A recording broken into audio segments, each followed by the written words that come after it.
और उस बीच पटना से जुड़ी एक बड़ी खबर का रुख कर लेते हैं, जहां पर महागठबंधन में सीट शेयरिंग का फॉर्मूला लगभग तय हो गया है। बड़ी खबर बताएं आपको, जहां पर आरजेडी को 135 से लेकर के 137 सीटें, कांग्रेस को 60 से लेकर के 61 सीट, वीआईपी को 16 सीट, सीपीआई एमएल को 19, सीपीआई को 6 से 8 सीटें, सीपीएम को 4 और जेएमएम को 2 सीट मिलेंगे। तो ये बड़ी खबर आपको बता रहे हैं, जहां पर कांग्रेस ने अपने अंतिम चरण में उम्मीदवारों के चयन के लिए आज फिर से सीईसी की बैठक बुलाई है और आज कांग्रेस अपने सभी उम्मीदवारों का नाम तय कर लेगी। बड़ी खबर अपने दर्शकों तक हम साझा करें, जहां पर सीट बंटवारे का फॉर्मूला लगभग तय माना जा रहा है और लगातार देखिए सीट बंटवारे को लेकर के गहमागहमी तेज हो गई थी। हालांकि अब जो ये खबर निकलकर सामने आ रही है, महागठबंधन में सीट शेयरिंग का फॉर्मूला लगभग तय हो चुका है।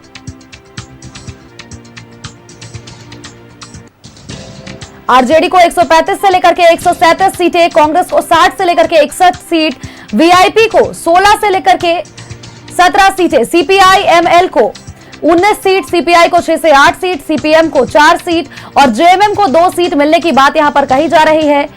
कांग्रेस ने अंतिम चरण में अपने उम्मीदवारों के चयन के लिए आज सीईसी की बैठक बुलाई है। और इसी खबर पर अधिक अपडेट्स के साथ हमारे सहयोगी आशुतोष हमारे साथ बने हुए हैं। आशुतोष, महागठबंधन में कब से इंतजार था सीट शेयरिंग के फॉर्मूले का और अब वो घड़ी आ गई है जब लग रहा है जैसे अब फॉर्मूला तय हो चुका है। आरजेडी को 135 के आसपास सीटें, कांग्रेस को 60, जो कि कांग्रेस लगातार डिमांड कर रही थी, वीआईपी को 16, सीपीआई एमएल को 19। क्या कुछ अधिक अपडेट्स है आपके पास? नहीं, बिल्कुल, और ये लगभग तय हो चुका है कि महागठबंधन में दल को कितने सीटें जाएंगी। ऐसा जरूर है कि कुछ सीटों को लेकर के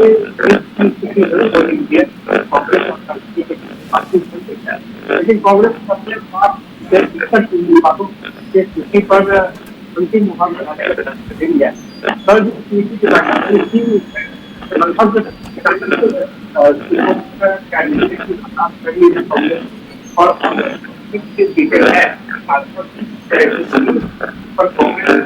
अपना मंथन करेंगे आज और अंतिम रूप से फाइनल सख्त किया जाएगा कैंडिडेट चयन की प्रक्रिया को। आशुतोष, जितनी जानकारी आप दे पा रहे हैं हमारे दर्शकों को, महागठबंधन में सीट शेयरिंग का फॉर्मूला लगभग तय है। हालांकि देखिए, आपकी आवाज सही ढंग से हमारे दर्शकों तक पहुंच नहीं पा रही है, जिसकी वजह से सभी चीजें स्पष्ट नहीं हो पा रही है। लेकिन जितनी जानकारी आप पहुंचा पा रहे हैं, कांग्रेस ने अपने अंतिम चरण में उम्मीदवारों के लिए चयन के लिए आज फिर से सीईसी की बैठक बुलाई है और लगातार देखिए जो तस्वीरें निकलकर सामने आ रही है वो साफ कर रही है कि अब सीट शेयरिंग का जो फॉर्मूला है वो तय हो चुका है। नहीं, बिल्कुल सीट शेयरिंग का फॉर्मूला एकदम बिल्कुल तय हो चुका है, क्योंकि अब वक्त बिल्कुल नहीं बचा है। आज 15 तारीख है और फर्स्ट फेज के नॉमिनेशन को लेकर बात तक 2 हफ्ते और ऐसे में कोई विकल्प नहीं है महागठबंधन के पास साथ लड़ने के अलावा। ये बात जरूर है कि हो सकता है कुछ सीट पर फ्रेंडली फाइट की नौबत आ सकती है, क्योंकि सीपीआई ने भी 8 सीटों पर अपनी सहमति दे दी है और सीपीआई ने 8 सीटों पर अपने उम्मीदवारों का नाम भी जारी कर दिया है, लिस्ट जारी कर दिया है। अब माले की तरफ से भी 18 सीटों पर उम्मीदवार के नाम दे दिए गए थे, लेकिन माले ने बाद में अपनी जो सीट थी, जो घोषित सीट थी, उसे वापस ले लिया।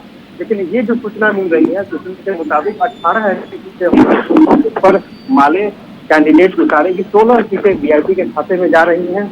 इसके अलावा जेएमएम को लेकर के काफी विफलताओं की स्थिति थी। जेएमएम के पास जो अभी तक फिलहाल जानकारी मिल रही है 2 ही सीट देने की बात है और साथ ही साथ आरजेपी जो प्रदीप कुमार पारस को 2 सीट दिए जाने की चर्चा थी। अगर पारस महागठबंधन में हैं तो वो 2 सीट भी आरजेडी अपने पास रखेगी।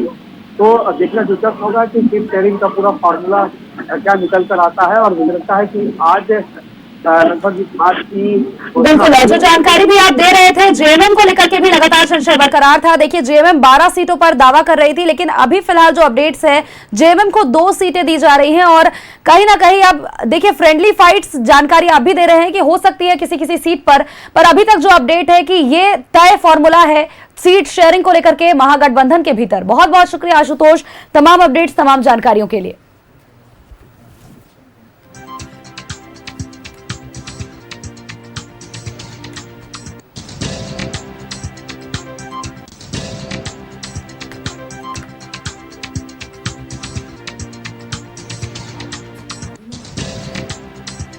सीट शेयरिंग का फॉर्मूला महागठबंधन में अब लगभग तय माना जा रहा है। हालांकि देखिए कई ऐसे सीट हैं जिस पर फ्रेंडली फाइट की भी आशंका जताई जा रही है। हालांकि अभी तक जो मामले निकलकर सामने आ रहे हैं, आज कांग्रेस अपने सभी उम्मीदवारों के नाम तय कर लेगी और इसको लेकर के आज सीईसी की एक बैठक भी बुलाई गई है। महागठबंधन में सीट शेयरिंग का फॉर्मूला अब लगभग तय माना जा रहा है।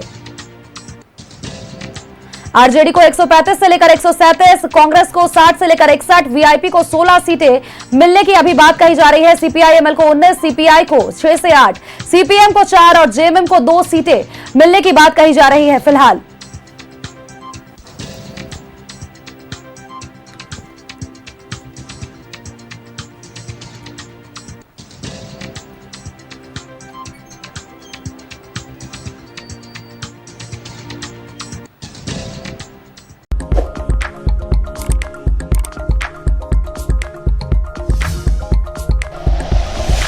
Like and share videos, subscribe करें हमारा चैनल और प्रेस करें बेल आइकॉन। न्यूज़ 11 भारत, सच है तो दिखेगा।